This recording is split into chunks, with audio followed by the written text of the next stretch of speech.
Hey y'all, happy Sunday. Back with another video. I'm over here trying to minimize my totes, put some things in some plastic bags to kind of like make more room, being that this is going to be uh, taken away in the Astro van where I know those seats can go down.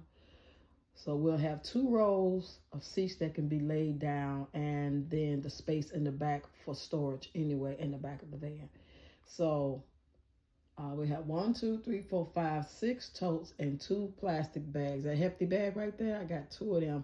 And these bags, these duffel bags, I'm praying that they can fit on top without obstructing her view from driving, as well as this TV. I'm going to take this TV and a smaller TV. And I'm going to give my daughter the other TV, which is a little bigger than this one, but they basically the same size. So she'll be over here Wednesday to get the TV. And I'm trying to take the monitor with us as well.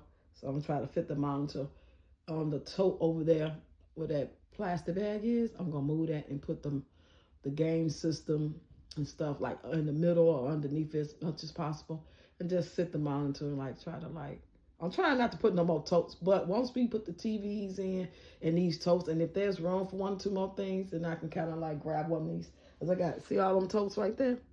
All them totes are empty except what you see, and that's what we wearing. Those are coats we taking. Those are empty right there, and those underneath are empty. So pretty much that bag right there and that bag right there. And if we don't have enough room, we'll just take these on the Amtrak and carry them like we did the last time. But God willing, it would be enough room for at least two of them we can grab to. Like I'll take that blue one, the greenish blue, because it got wheels. And then we can take the black one or something like that. And then hopefully this gray one and the pink and black can go in there. You know, but I think everything should be able to fit. I don't have no lids for those, so I'm hoping that that won't be a problem. Once we put everything in there and it's like snug as a bug as a rug and they all close like they sitting on the floor close, it shouldn't be no problem. I don't foresee. I'm visualizing what I see because I've been in the van before. So as long as it's just her and my nephew and nobody's in the back and none of that, it won't be no problem. Which I already reminded them of that as well, which I'm sure they smart enough to figure it out. But, you know, so I want to take my bowls. I want to get a couple of dishes, my silverware, a couple of glasses, and maybe one of those totes right there, fill it up. Nobody responded about the drums that they told me they was going to get back to me, but I'm not going to worry about it. I'll leave it here. And if somehow I can come back and get some stuff, which I don't plan on, I really don't. But you just never know. I'm going to keep the key just in case. Tony left early this morning, y'all, about close to 7 o'clock in the morning, if not a little after 7. He ain't said nothing. That's what's so crazy to me. He has never been the person that will just say, I'm about to do this, I'm about to do that, especially since we stopped being a couple, you know, so he never was consistent, even we was a couple, even saying good morning. And like right now, if he walked in, he might be in the mood to be like, good morning. You know what I'm saying? And I'll be looking at him like I said, good morning, I heard you. You think because you feel like saying good morning today that I have to say good morning back to you because you felt like saying it today? If you were consistently the good morning man, and you know, being consistent in all your dealings, I will understand and I will be saying it back. But I don't move when you feel like moving, when you feel like being nice, when you in a good mood. I don't do that. That's fake to me. So like the other day he went to the store, he was like, I'm about to walk down to Pete's. And I'm like, Heidi ho, have fun, you know, because you don't never tell me. Then, you know, this time he left, he didn't say nothing. He left yesterday. Yeah, he was gone so long, I forget he left. I thought he was in the room. Man, I'm just saying, be consistent. You know, I think it's cool to tell each other that I'm about to go run to the corner real quick. You want something? You know, it's out of respect and courtesy. No more than you, no less than you would do with anybody, your friend or whatever. But he's not consistently doing. So I'm not consistently doing. Oh, I got to get my boots. Got to get my little shoes and boots and put them. Some bags or something. Get another plastic bag or something. I think we're going to be okay. I think we're going to be okay. Especially since I'm not taking both the TVs. Just take one TV and the other TV is like a 32-inch TV, 37-inch TV. It's one of them. We're going to wrap them up in some blankets. I'm going to see if I can get some bubble wrap from Walmart tomorrow or the next day and see if they can deliver it in time and wrap the TVs up in the bubble wrap and then take the blanket around the bubble wrap.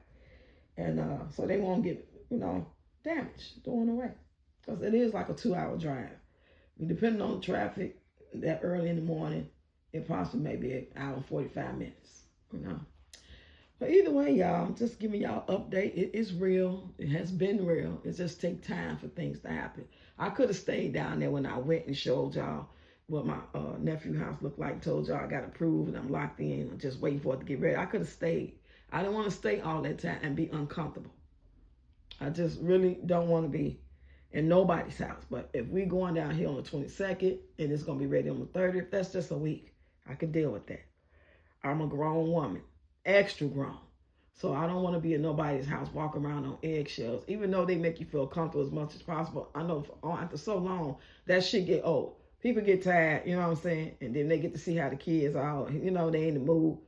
You know, and they mean well. And I know ain't nothing he won't do for his cousins and his auntie. I know that. But at the end of the day, let's be real. So that's why I chose to come back. And plus, I had to take care of paperwork, guardianship. I had another doctor's appointment. You know, just little stuff I'm trying to do. Everything else that I didn't do, well, I could just transfer it over down there. Like when I get down there, Malachi's going to go get him a physical. We're going to get him an ID. We're going to see about him getting a job. And then enroll him into this program where they help you get your GED and pay you and teach you how to build shit like houses. It's a program now called Youth Build. And it was same one my little nephew went to. I put him in there. And he got successful in it. But, you know, things went differently. He did some other shit. So, but the point is, he was able to go to that program. He got his GED and he got a job. So anything after that, after we do what we got to do and teach our children and give them options and sacrifice and try to put them in better environments, closer to proximity, to greatness, to better resources and tools, we've done our job. What they do after that, you know what I'm saying? We pray that everything is well with them. We don't want no harm to come in. We don't want nobody to do no harm to them or them to do no harm to nobody else. But yeah, on this wonderful Sunday, that's what I'm doing. I'm about to get up and go ahead and make this breakfast, and then I'm going to cook this chicken. I'm going to go ahead and ranch around and ranch it off, and I'm going to bake it today, make some gravy and rice with it. I don't feel like frying it. I might fry a couple of pieces, but basically I'm going to put most of it in there. Because this time I got 2 packs. So, yeah, that's pretty much what it is. You know, I'm trying to stretch the food we got. Because I'm not finna buy no more. I'm not buying no more, still not buying no cooking oil. I'm just using what I got. Or we eat day by day. Like, I just ordered these chickens yesterday so it can come today for today.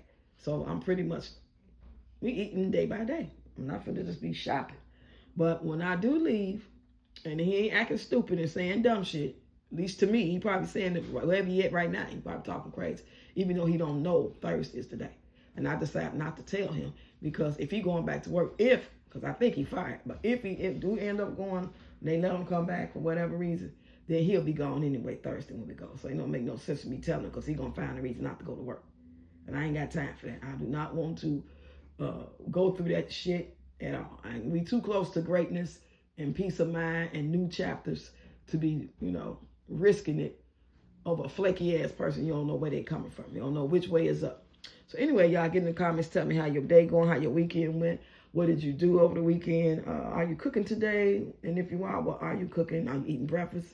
I might even go live when I make the breakfast again. I don't know. Anyway, y'all, thanks for listening. Thanks for watching. I'm going to holler at y'all later.